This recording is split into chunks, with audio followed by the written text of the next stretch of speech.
La dernière invitée de cette édition du 7-8 de ce 7 novembre est créatrice de bijoux. Bonsoir Patricia Villain, merci d'être venue sur ce plateau. Vous vous êtes lancée dans cette aventure de création de bijoux il y a tout juste 3 ans en tant qu'auto-entrepreneur depuis Voisins-le-Bretonneux. Et pourtant, vous n'étiez pas destinée à vivre de cette passion. C'est plutôt dans le cadre d'une reconversion professionnelle. Vous avez passé 38 ans en tant que comptable et ensuite vous avez décidé, après un licenciement, de vous lancer dans cette passion.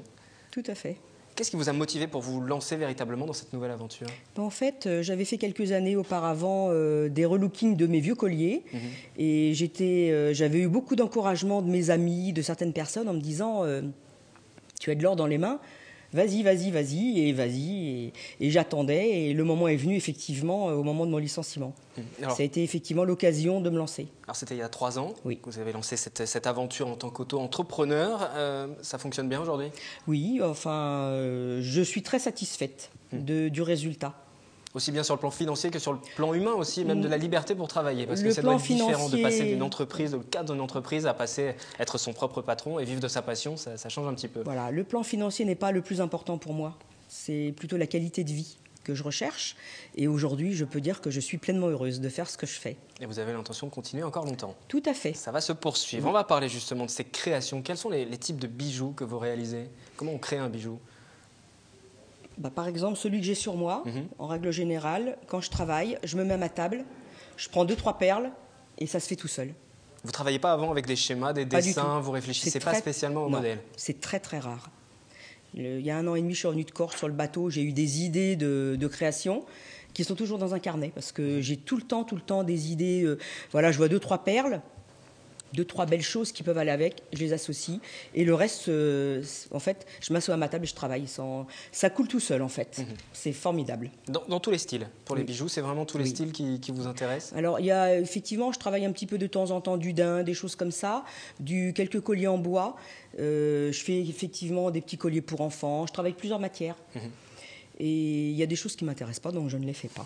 C'est par rapport à la demande aussi peut-être? Est-ce que les demandes sont très différentes en fonction de la mode, en fonction des attentes, des saisons? Alors, je ne m'occupe pas du tout de la mode. Mes colliers sont chez Chantal Rosner, Léa Loril, qui est une boutique de prêt-à-porter à Saint-Quentin depuis 2 ans. Je ne m'occupe absolument pas de la mode. Je fais des colliers selon mes goûts et de toutes les couleurs et je vends tout le temps tous mes colliers. Vous avez des années où ce n'est pas la mode du rouge, moi je fais du rouge, et vous avez des clientes qui sont très contentes d'avoir des colliers rouges. Donc chaque pièce est unique, vous les déclinez, vous en faites plusieurs? En toute petite quantité, par exemple celui-là c'est un modèle qui est déposé à l'INPI, donc j'ai quelques modèles qui sont déposés, et après ça peut être un modèle jusqu'à 6. Je vais rarement au-delà de 6, parce qu'il faut quand même que ça reste du modèle unique. Vous avez mentionné l'INPI, ça correspond à? C'est une société où on dépose, où les gens déposent leurs modèles. D'accord, pour les créations de bijoux. Tout à fait. Que ce soit effectivement, que ce soit bien clair. Donc pour se les procurer, ces bijoux, vous nous l'avez dit, vous mettez en vente. Vous mettez en vente dans certaines boutiques. Oui. Mais vous mettez en vente aussi sur votre site internet. Absolument. Voilà, c'est comme ça que ça fonctionne. C'est plutôt le réseau qui marche le mieux, le réseau que j'ai de personnes... Ah ouais, c'est ça, quand on est entrepreneur, ce qui est important, c'est de se constituer un réseau. Et il faut 3 ans pour se le faire, à peu près, ce réseau. Oui, je peux dire aujourd'hui que le réseau, je l'ai... je peux dire aujourd'hui que je l'ai, le réseau. Ça a été véritablement difficile, justement. Quand vous êtes arrivée sur ce milieu, on se dit créatrice de bijoux, voilà, c'est un métier dans lequel on se lance, c'est une passion, mais est-ce qu'on peut en vivre? Est-ce que c'est voilà, il y a des bijoux, on en trouve presque partout aujourd'hui? Oui, mais la chance que j'ai, c'est par exemple celui que j'ai sur moi. Quand je veux trouver de nouvelles adresses, je me présente dans les boutiques où j'expose tout le temps avec ce collier-là. C'est un collier qui est très très porteur. Quand je dis aux gens que je suis créatrice de bijoux, souvent on me dit on vous a remarqué en arrivant. Et je leur réponds, c'est le but aussi. Quels sont les matériaux sur ce collier que vous portez d'ailleurs? Ça, c'est du métal argenté. Ça, c'est ce qu'on appelle une perle magique, donc qui donne effectivement cette impression de briller en fonction de comment on la regarde. Et puis des perles de qualité. C'est un peu votre bijou porte-bonheur. Oui, absolument, absolument. Vous vendez à domicile également? Alors, peu, malheureusement, peu. Donc aujourd'hui, effectivement, j'aimerais axer l'année prochaine la vente à domicile. C'est un petit peu mon objectif aujourd'hui. J'aime beaucoup la rencontre avec les gens. J'aime beaucoup bavarder aussi. Donc je fais effectivement des ateliers adultes, des ateliers enfants, également des anniversaires pour les enfants qui marchent. Bon là, j'en ai pas fait depuis un petit moment, mais les parents sont tout le temps, les parents sont tout le temps très très contentes. J'ai fait effectivement l'année dernière des animations dans une ville, à Marly-le-Roi, je peux le dire. J'ai également des commandes pour l'année prochaine, toujours à Marly, également sur Guyancourt, pour faire effectivement des animations avec les enfants.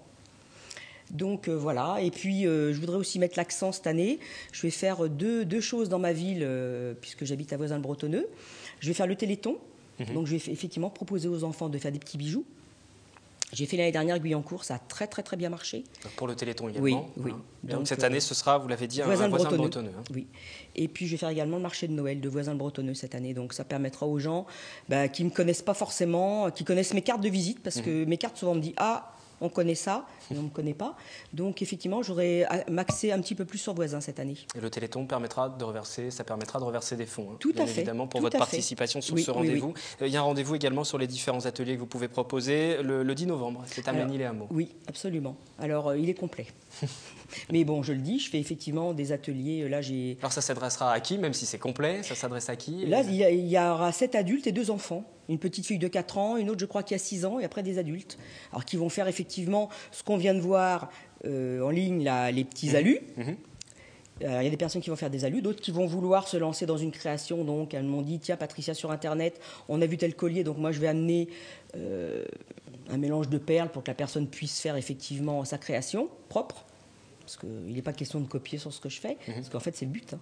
C'est d'apprendre aux gens la technique, et puis des accès aussi pour que leur collier soit équilibré, enfin, selon mes goûts, on va dire. Mais je laisse aussi après la personne aussi avoir une certaine directive pour qu'elle ait effectivement un collier qui lui ressemble.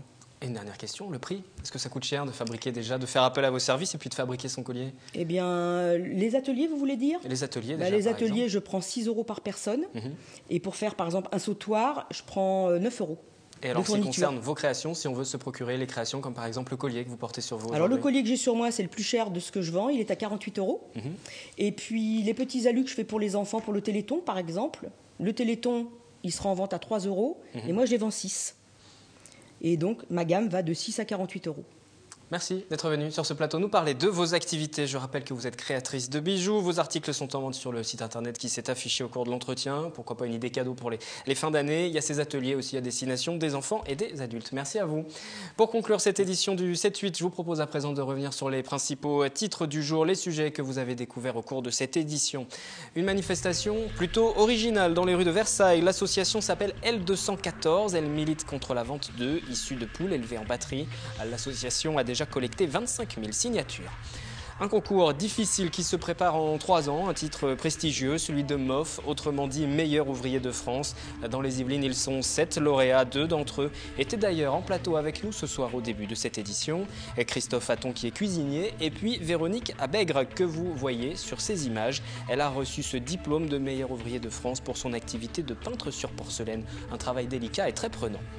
Et puis les Hip Hop Games dans le cadre du projet Pulsation Urbaine. Un atelier s'est déroulé à Magny-les-Hameaux en attendant la grande manifestation du 17 novembre à Guyancourt. Vous y avez peut-être assisté ce matin, la manifestation à Versailles devant un supermarché d'un collectif qui demande la fin de la commercialisation des œufs de poule élevés en batterie. Le point sur leurs revendications avec Anthony Reich et Patrick Jacques de Dixmude. Ils n'étaient pas nombreux ce mercredi devant l'enseigne Monoprix de Versailles. Pourtant, depuis 1 an, ces militants de l'association L214 manifestent pour inciter le groupe à ne plus vendre d'œufs de poules élevés en cage. Selon eux, leurs conditions de vie sont indignes. Le groupe milite pour un élevage uniquement au sol ou en plein air, un fonctionnement déjà adopté en Allemagne ou en Belgique, alors qu'en France, 80% des poules sont élevées en batterie. Ce n'est pas juste une volonté d'une association de protection animale isolée, mais que leur clientèle est d'accord avec cette démarche, refuse elle aussi les œufs de poules élevés en cage. Je trouve que ce sont des conditions ignobles de vie pour les poules et que vraiment dans une société évoluée, on ne devrait pas accepter ce type de production du tout. C'est vraiment le minimum qu'on pourrait accorder aux animaux, quoi. La pétition lancée par l'association L214 a déjà réuni plus de 25 000 signatures. Suite à des discussions avec l'association, l'enseigne Monoprix a réagi en retirant de ses rayons les œufs de poule élevés en cage de sa marque distributeur dans une trentaine de magasins de la région lyonnaise. Une évolution sous forme de test qui se terminera fin décembre. Fin du 7-8 pour ce soir. Merci de nous avoir suivis comme chaque jour sur TV Fil 78. N'oubliez pas que vous retrouvez toutes nos archives sur notre site internet. Vous pouvez également commenter cette émission, le 7-8, sur les réseaux sociaux. #le 7-8. À demain, jeudi, dès 18 h sur TV Fil.